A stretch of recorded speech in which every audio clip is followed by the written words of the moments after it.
Selamat pagi anak-anak, hari ini kita akan masuk ke materi alat optik yang kedua, yaitu kita akan mempelajari mengenai loop atau kaca pembesar. Nah, loop itu merupakan alat optik yang terdiri dari satu buah lensa cembung, digunakan untuk melihat benda-benda atau tulisan-tulisan yang sangat kecil.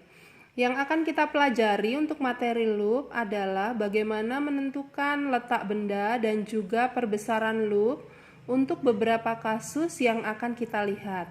Ada 4 kasus yang akan kita pelajari. Untuk itu kita akan melihat satu persatu. Kasus yang pertama pada loop adalah kasus di mana loop digunakan oleh pengguna dengan mata berakomodasi pada jarak tertentu. Di sini saya menuliskannya berakomodasi pada jarak X.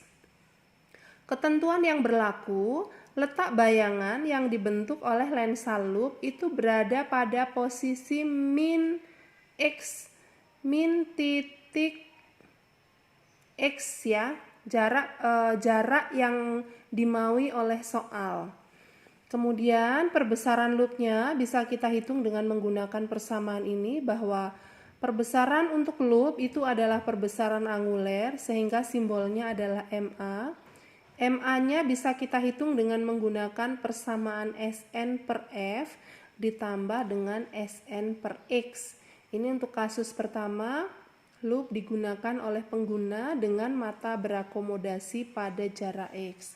Kasus yang kedua, loop digunakan oleh pengguna dengan mata berakomodasi maksimum. Ketentuannya letak bayangan lensa loop berada pada posisi min SN. Perbesaran loopnya bisa kita nyatakan seperti ini, bahwa MA-nya sama dengan SN per F ditambah dengan 1. Kasus yang ketiga, loop digunakan oleh pengguna dengan mata tidak berakomodasi. Nah, ketentuannya kita bisa menyatakan bahwa letak bayangannya S aksennya sama dengan min tak terhingga karena matanya tidak berakomodasi. Perbesaran loopnya bisa kita hitung dengan menggunakan persamaan MA-nya sama dengan SN per F. Nah, kasus yang terakhir adalah kasus keempat. Loop digunakan untuk mata tidak berakomodasi, tetapi pengguna loop memiliki cacat mata miopi sehingga titik jauhnya tertentu. Ketentuan yang kita gunakan S aksennya sama dengan min PR. Perbesaran loopnya agak sedikit berbeda untuk kasus keempat.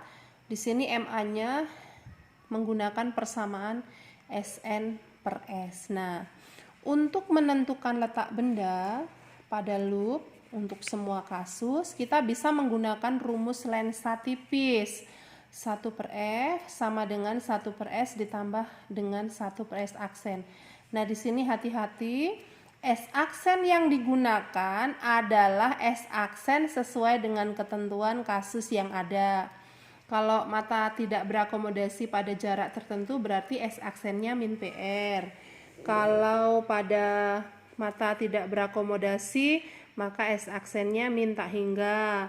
Kalau untuk mata berakomodasi maksimum maka S aksennya min SN. Sedangkan untuk kasus istimewa mata berakomodasi pada jarak X maka S aksennya sama dengan min X.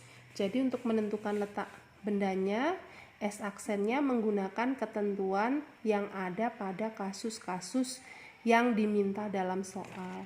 Nah, di sini keterangannya seperti ini ya. Kita gunakan satuannya cm semua.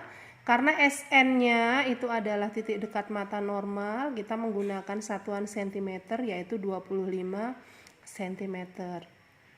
F-nya jarak fokus lensa loop, S aksennya letak bayangan pada lensa loop, S-nya adalah letak benda pada lensa loop dengan satuan cm semua. Contoh soal yang akan Ibu berikan, kita hanya akan melihat 2 kasus istimewa ya. Perhatikan di sini ada sebuah loop memiliki lensa dengan kuat lensa 20 dioptri. Kalian diminta untuk menentukan letak benda dan perbesaran loop untuk 2 kasus istimewa. Kasus pertama mata berakomodasi pada jarak 50 cm. Kasus kedua mata tidak berakomodasi tetapi titik jauh penggunanya adalah 100 cm.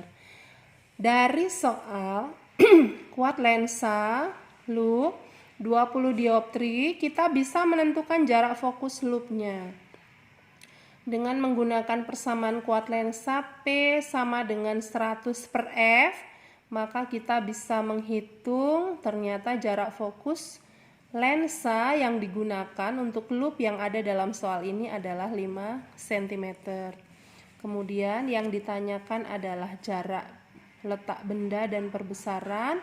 Untuk ketentuan yang pertama X-nya 50 cm, yang kedua B, PR-nya adalah 100 cm. Kita akan lihat satu persatu. Yang pertama dulu, mata berakomodasi pada jarak X. X-nya 50 cm. Maka sesuai dengan ketentuan, S aksennya sama dengan min X. S aksen sama dengan min 50 cm. Letak benda kita masukkan dalam perhitungan 1 per F sama dengan 1 per S ditambah 1 per S aksen seperti ini. S aksennya min 50 sehingga pada saat pindah ruas menjadi plus. Nah, seperti ini. Kemudian kita selesaikan, diperolehlah hasil bahwa letak bendanya S-nya sama dengan 50 per 11 cm atau kita sederhanakan menjadi 46 per 11 cm. Perbesaran loopnya untuk kasus yang pertama, mata berakomodasi pada jarak X, kita menggunakan persamaan MA sama dengan SN per F ditambah SN per X, sehingga kita masukkan nilainya seperti ini. Nah, diperolehlah perbesaran untuk soal A adalah 5,5 kali. Ini untuk soal pertama, yaitu mata berakomodasi pada jarak 50 cm. Yang B, mata berakomodasi mata tidak berakomodasi tetapi titik jauh penggunanya tertentu. Ketentuan yang kita gunakan S aksennya sama dengan min PR. PR-nya 100 cm sehingga untuk soal ini ketentuannya S aksennya sama dengan min 100 cm.